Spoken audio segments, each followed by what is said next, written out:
Hello बच्चों, आज का टॉपिक है भारत का इतिहास में वैदिक काल। सिंधु सभ्यता के बाद का जीवन हमें वेदों के माध्यम से पता चलता है, इसलिए इसे वैदिक काल कहते हैं। आर्यों को इस संस्कृति का संस्थापक माना जाता है। आर्यों को इस संस्कृति का संस्थापक माना जाता है। यह एक ग्रामीण संस्कृति है। वैदिक काल यह एक ग्रामीण संस्कृति है। मैक्स मूलर ने आर्यों को मूल निवास मध्य एशिया माना है। मैक्स मूलर ने आर्यों का मूल निवास मध्य एशिया माना है। मैक्स मूलर आर्यों का मूल निवास मध्य एशिया को माना है। वैदिक काल को दो भागों में विभाजित किया गया है। ऋग वैदिक काल 1500 से 1000 ईसा पूर्व तथा वैदिक उत्तर वैदिक काल 1000 से 600 ईसा पूर्व में विभाजित किया गया है। ऋग वैदिक काल 1500 से 1000 ईसा पूर्व। भारतीय आर्यों के संबंध में प्रथम जानकारी हमें ऋग्वेद से प्राप्त होती है। ऋग्वेद में आर्य शब्द का 36 बार उल्लेख मिलता है। ऋग्वेद में आर्य शब्द का 36 बार उल्लेख मिलता है। सिंधु आर्यों की सबसे प्रमुख नदी है। सिंधु नदी आर्यों की सबसे प्रमुख नदी है। इसका ऋग्वेद में बार बार उल्लेख है। सिंधु नदी का ऋग्वेद में बार बार उल्लेख है। इसके द्वारा दूसरी नदी सरस्वती है।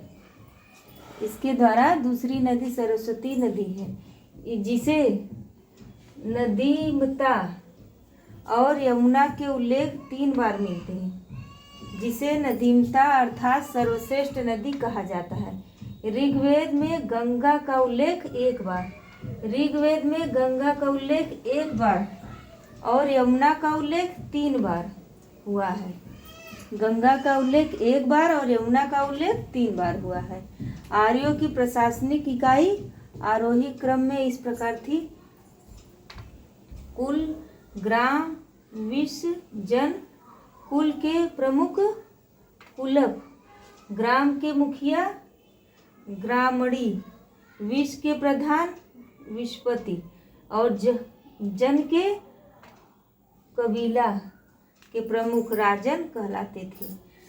सभा और समिति ऋग वैदिक काल की जनतांत्रिक संस्थाएं मानी जाती थी। सभा और समिति ऋग वैदिक काल की जनतांत्रिक संस्थाएं मानी जाती थी, जो राजा को सलाह देती थी। अथर्ववेद में सभा और समिति को प्रजापति की 2 पुत्रियां कहा जाता है। अथर्ववेद में सभा और समिति को प्रजापति की 2 पुत्रियां कहा जाता है।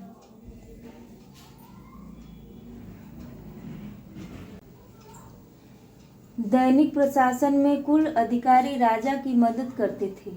वैदिक काल में जिसमें सेनानी और आरोही प्रमुख जनता स्वेच्छा से उनका अंश देती थी। इस अंश को बलि कहा जाता था। नियोग प्रथा, विधवा प्रथा प्रचलन था, किंतु बाल विवाह पर्दा प्रथा प्रचलन नहीं था। वैदिक काल में, ऋग वैदिक काल में आजीवन अविवाहित रहने वाली महिला को अमाजु कहा जाता था। आजीवन अविवाहित रहने वाली महिला को अमाजु कहा जाता था। गाय को उत्तम धन माना जाता था तथा इसे अघन्या न मारने वाले पशु कहे जाते थे। घोड़ा एक महत्वपूर्ण पशुधन था। ऋग वैदिक आर्यों द्वारा धातु के रूप में सर्वप्रथम तांबे का प्रयोग किया गया। इंद्र ऋग्वेद आर्यों के प्रमुख देवता थे। इंद्र जो है ऋग्वेद आर्यों के प्रमुख देवता थे। इंद्र पर सर्वाधिक 250 सूक्त थे तथा इन्हें बादल का देवता कहा जाता है। इंद्र को बादल का देवता माना जाता है। अग्नि का दूसरा स्थान है। इंद्र का पहला स्थान और अग्नि का दूसरा स्थान तथा इन पर 200 सूक्त हैं। अग्नि पर 200 सूक्त हैं। वरुण भी प्रमुख देवता थे।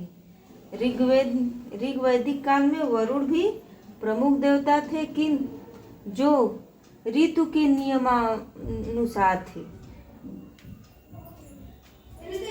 पुषण ऋग्वैदिक काल में पशुओं के देवता थे जो उत्तर वैदिक काल में शूद्रों के देवता हो गए।